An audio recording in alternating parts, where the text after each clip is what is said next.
আচ্ছা, তুমি প্রতিদিন সফল হওয়ার জন্য কাজ করছো কিন্তু কোনো রেজাল্ট দেখতে পাচ্ছ না। এই গল্পটা তোমার জন্য। আমি একটা গল্প পড়তেছিলাম, যে গল্পটা আমাকে অনেক বেশি ইন্সপায়ার করে। সেই গল্পটা হচ্ছে, চাইনিজ এক ধরনের বাঁশ আছে যার নাম হচ্ছে বাম্বু ট্রি।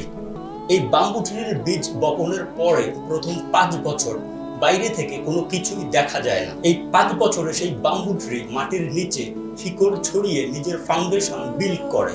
এই 5 বছরে প্রতিদিন সেই বীজে পানি দিতে হয়। একদিন যদি পানি দেওয়া না হয় তাহলে সেই বীজ নষ্ট হয়ে যায়। কিন্তু 5 বছর পরে সেই বাম্বু ট্রি মাত্র 35 দিনে 90 ফিট লম্বা হয়। মোরাল অফ দ্য স্টোরি, আপনি প্রতিদিন কাজ করছেন কিন্তু কোনো রেজাল্ট দেখতে পাচ্ছেন না, তার মানে হচ্ছে আপনার কাজ সেই বাম্বু ট্রির মতো শিকড় ছড়িয়ে নিজের ফাউন্ডেশন বিল্ড করছে।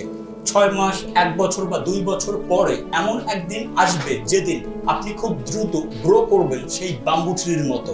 কিন্তু মনে রাখতে হবে, সেই বাম্বু ট্রির বীজে একদিন পানি না দিলে সেই বীজ নষ্ট হয়ে যায়। ঠিক তেমনি আপনি যদি একদিন শেখা বন্ধ রাখেন, কাজ করা বন্ধ রাখেন, তাহলে আপনার ফাউন্ডেশন নষ্ট হবে। তাই প্রতিদিন ধীরে ধীরে শিখতে থাকুন, কাজ করতে থাকুন, আপনিও সফল হবেন।